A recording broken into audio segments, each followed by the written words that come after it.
Here's Keya with radio frequencies all around us. Thank you for coming to this last talk. This will be a quick talk about radio frequencies as well as what data are you leaking and what is done with it. My name's Keya. I've been working in information security for about 2 years, working in various aspects of penetration testing, both web applications as well as infrastructure, looking at network monitoring, device configuration, as well as various types of assessments. Previously, however, I was a public school teacher as well as digital filmmaker. I also made websites for people and gradually went further down into the stack and went back to school. In that process, played with Raspberry Pis and built different devices and learned about the different sensors that can be plugged into them, as well as how easy it is to make these devices, as well as collect various types of data.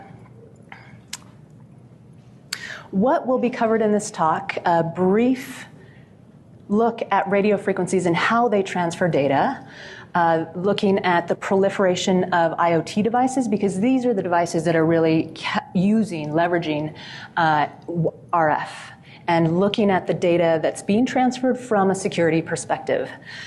3 different IoT devices will be compared: a children's toy, an adult toy, and a medical device, a digital stethoscope.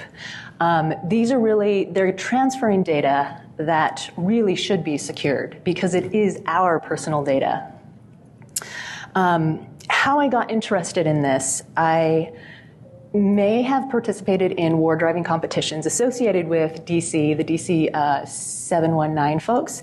And in that process of passively listening to picking up information, data, wireless access points, and seeing how much information was transferred, learning about the encryption, potentially, which you shouldn't do, but potentially cracking it if you have permission. So that got me into this sort of rabbit hole of RF and IoT devices. So radio frequencies, RF, it's data that's traveling through the air, and in a nutshell, it's essentially using modulation to send digital bits, either ones or zeros. You can think of it almost like a frisbee or something that's being transported through the air, and a lot of it is done in plain text. So this is the data that we're dealing with. For this talk, we are looking at Wi-Fi and Bluetooth. This is part of the frequency allocation of the radio spectrum, and IoT devices are using mainly Bluetooth in the 2.4 spectrum, or Wi-Fi, which is also in the 2.4 as well as 5, but understanding that with this proliferation of IoT devices, there's a lot of saturation within that 2.4 gigahertz range. So there are millions of IoT devices. I was surprised in looking into this.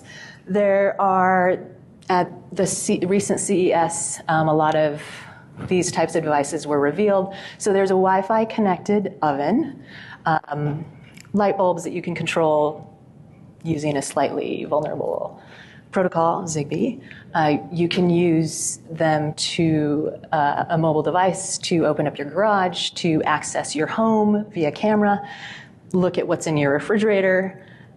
Potentially, they are also toys that are listening in on your environment. They range from dolls to spinners to things that you can put inside of your body. So IoT devices like toothbrushes are entering the market, where it's gathering how the child is brushing, for how long brushing is done, what temperature your mouth is, as well as Jude heart implants, controlling somebody's heart, to other adult toys. Last year at DEF CON, it was Goldfisk and Follower did a great talk on WeVibe and looked at the data that was being transferred. I looked for recent statistics because I've seen a broad range of different ones, and essentially the consumer market, if you look here, it's really a large portion of all of the IoT devices that are coming into our homes. Potentially right now we have 5 to 7 million devices.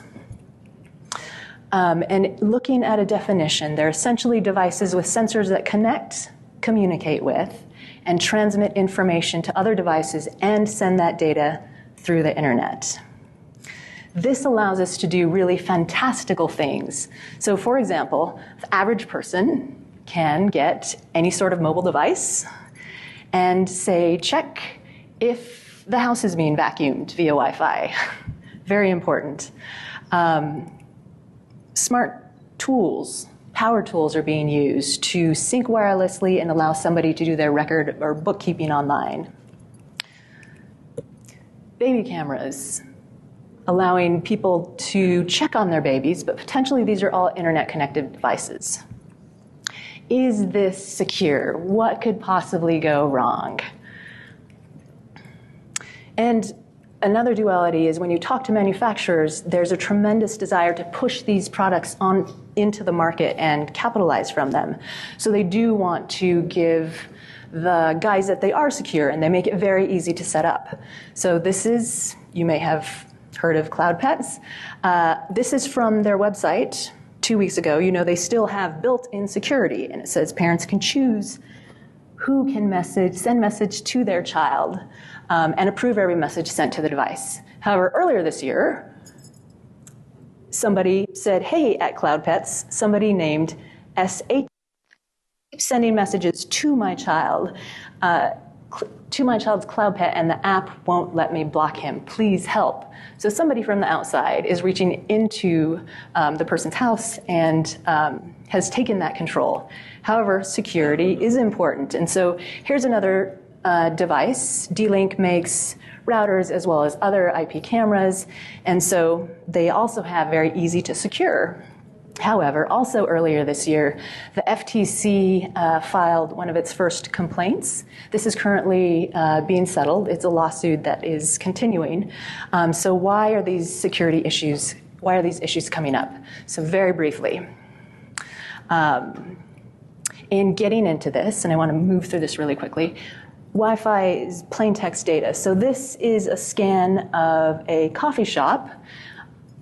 I'm really amazed with what you can see when you scan a network, and so I do it quite frequently. People have their names of their laptops. Sometimes when you might be war driving or just passively collecting information about wireless access points, people have named their access point their address or their last name. So this is something that you should really watch out for. This is data that's easily leaked. You may have heard of Shodan, which is a search engine for the Internet of Things. So anything that is IP connected can be searched for on Shodan. So this can include baby cameras or toys or even control devices that may be within the infrastructure of power plants if they haven't segmented their network, or potentially hospitals. So this looks at what these three devices have in common. As IoT devices become more and more commonplace, I wanted to know how they treated personal information as well as more about how they worked.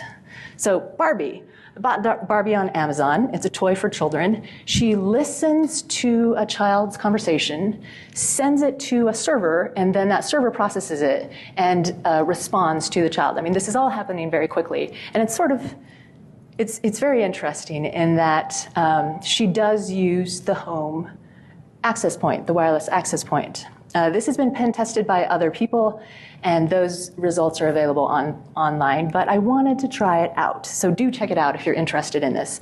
So as you're signing up for it, the parent potentially is asked to enter in personal information. So it does ask for the child's birthday. You can choose different holidays. You see that she does get a MAC address because she's getting an IP, choose a network, and I was fascinated by, in working in InfoSec, and you look and you identify the vulnerabilities and then you create a report, it's often assumed that the client is going to move on all of those suggestions. So one of the things that was found was that Barbie is an open access point with a very predictable name. And I was surprised to see that this was still a vulnerability. She is, I shouldn't say she, it's really it.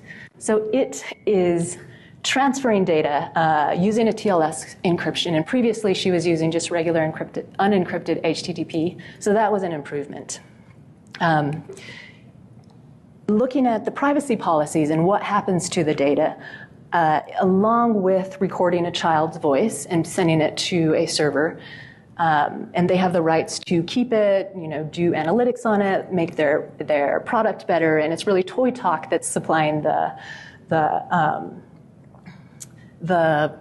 going through the recordings that Barbie is saying back to the child. I was fascinated to see that they can keep, store, process your personal information in the United States, but that they have the right to also transfer it to other countries. So we're going to move on to the next device. Vibes is an adult toy. It's geared toward women. It uses Bluetooth Low Energy to pair the peripheral device to the central device, which is the iPhone.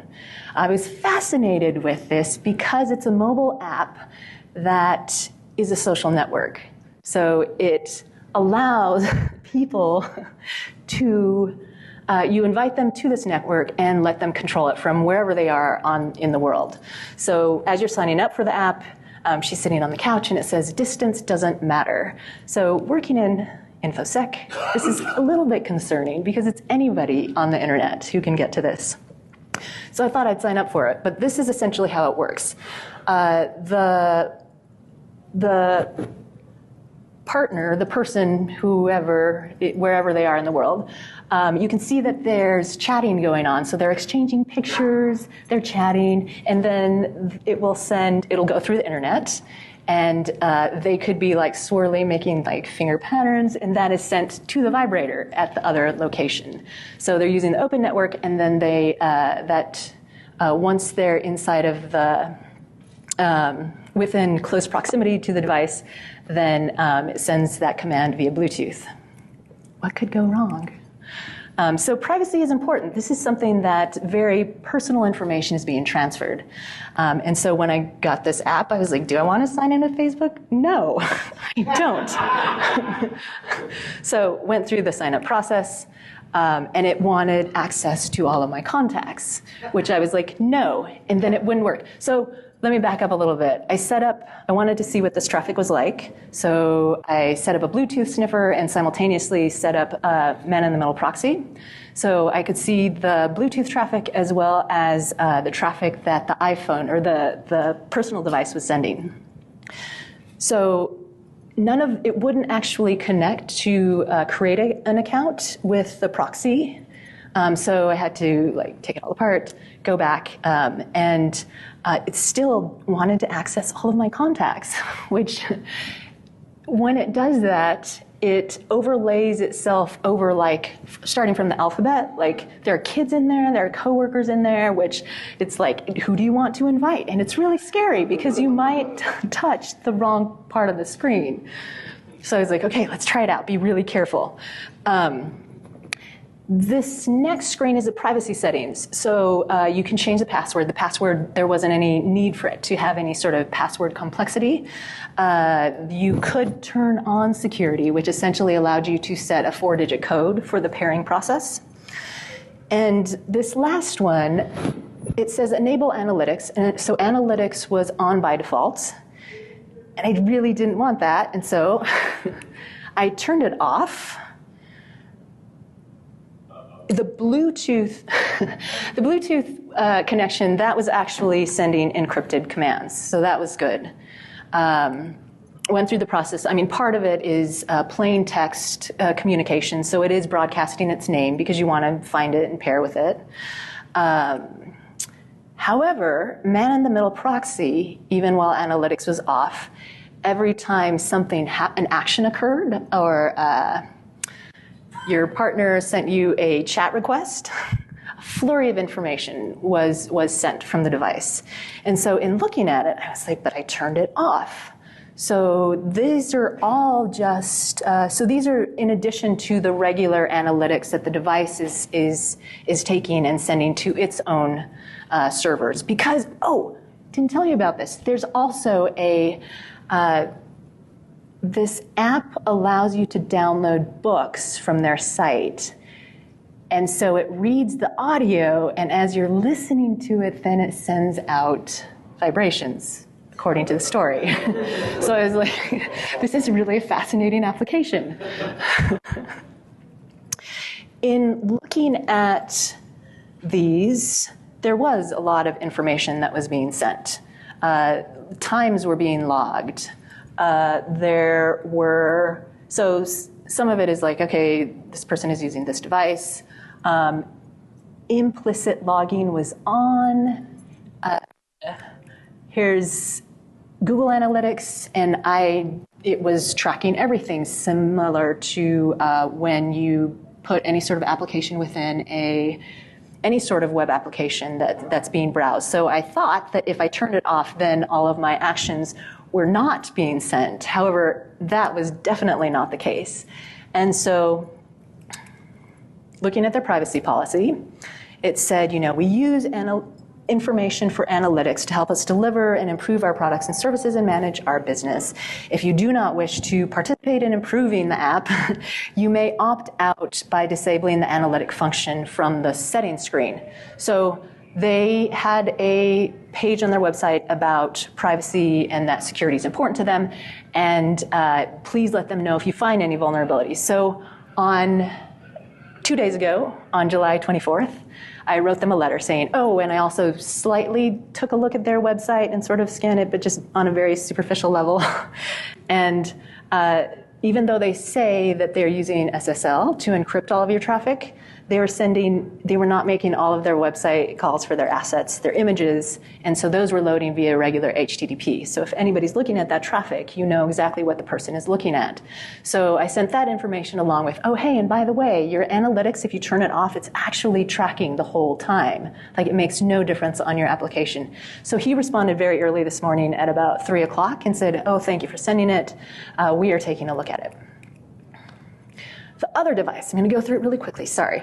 I think I'm running out of time. This is the Eko Device. It digitizes the heart rate, and it sends it via Bluetooth to a smart device. It says on their website that it is HIPAA compliant sharing. This device is currently used in hospitals. If you go to their website, you'll see a list of the people who endorse this device.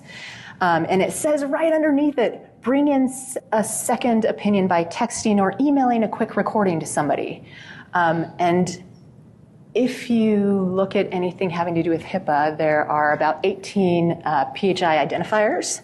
And so I was really interested in this. I got the app, set up an account. You need to create a PIN. It's a 4-digit PIN that pairs with the device. And in loading my app, I didn't purchase this device because it's about $200, but I wanted to see how this worked. For a brief moment as you're signing up, it says, something like, thanks for your patience, getting your patient's data. So it seems as if it's reaching back to a database, getting ready to present me with something. And I'm not a doctor. It turns out that the information that they get, this is taken from their privacy policy, the different types of information that they get, they can store it on your mobile device, as well as in their secure database, which we don't know. Maybe it is secure. I hope it's secure. And payment processor database. So it's also PCI that you're concerned with. They get the name, address, email, phone, other demographics like record ID of the patient, date of birth, gender, payment card information, associated billing address, heart rate, along with other personal biometrics like the mobile device accelerator data, average heart rate, location of the body where the heart sound was taken, local time, time zone, and geographic location of the heart sound. So, in looking at the types of patient data that's collected out of the 18 PHI personal health information indicators, they are collecting everything except social security number and driver's license information. Who is responsible for this? According to their policy, the user, whoever is using it, is fully responsible for it, for following all laws that regulate storage, transmission, and disclosure of any patient data through use of the software. If the user becomes unable to comply, then they just shouldn't use it. So essentially, they've transferred all of that risk to the either doctor or institution that is using it. And they tend to get very excited because it does improve the level of care that they can give to patients. Looking at data transfer and what they can do with the data, I found it really fascinating in that they could also transfer this data that they get in whatever country to any other country for processing and because they're getting tremendous analytics about people. So it could be transferred to a country that may not have the same data protections. So what do all these devices have in common? Hello Barbie, female vibrator, and a medical device. They're all IoT devices. They all take different types of personal data depending on the sensors that are on the device. They all have web sharing apps. So either the parent can send the voice of their child Barbie to other people, the person using the adult toy can invite other people, or the doctor, whoever's using the digital stethoscope, can send it to other people to take a look at it or get a second opinion. Barbie and Eko can potentially transfer the data outside of this country. Don't know about the vibrator. So the data that's being leaked, well, it depends on a lot of things, and a lot of things need to be secured as there's a proliferation of IoT devices. So the security of the IoT device itself, the security of the home and the networks that are used with the mobile device, the security of the mobile or web application, how it's designed, security of the actual mobile device that's a controller for the peripheral IoT device, the privacy policy of the devices, and the overall security of the network or the cloud where it's being hosted or potentially hosted in another country. I want to thank you all for coming to this talk because it is one of the last talks of the day. I want to say thank you to my mentor, Jay Radcliffe, for providing his mentoring services. Thank you for your patience. Do you guys have any questions? Raise your hand if you have a question. What hardware did you use in your analysis? What hardware did I use? What hardware did you use in your analysis? So when I was, for which part? For war driving or for proxying or for sniffing the device, I played with Ubertooth as well as in trying to set it up with the plugins with Kismet and Wireshark, and ended up using Blue Fruit from Adafruit and using Nordic RF and the integration in with Wireshark, an early version of Wireshark. Man-in-the-middle proxy was used as well as just other web tools to look at their website. Any other questions? So I'm guessing you've heard about the CloudPets breach earlier. What are your thoughts on some of the other information that might be leaked like this, how they might be storing, say, Vibes or any other kind of device that might be rather personal? How do you think this is going to be handled in the future? Like, what do you think is the right way to deal with this? So do I need to repeat the question, or is it cool? Is everybody here? You're good. So with the CloudPets, their database was totally exposed. Like, it was internet accessible. There was no authentication that was needed. Their whole database was just out there. I mean, those types of, I hope that it doesn't happen, but I suspect that there's a lot of information that is simply from working with different products within their development cycle. And so you get access to networks, and as you're doing your exploratory work, sometimes you do come across those databases that are exposed. So then you can quickly talk to the client and say, hey, we need to talk right now. We need to figure out what we need to do to fix this. But that's not always the case, because there's this big push to get all of these devices to the market, but there's nobody watching really. The FTC is doing work, and good work. But there's nobody there. There are different industry groups that have come together. Like, for example, there's the Bluetooth SIG, but those are just small aspects of a much larger thing, for lack of other words, for the IoT world.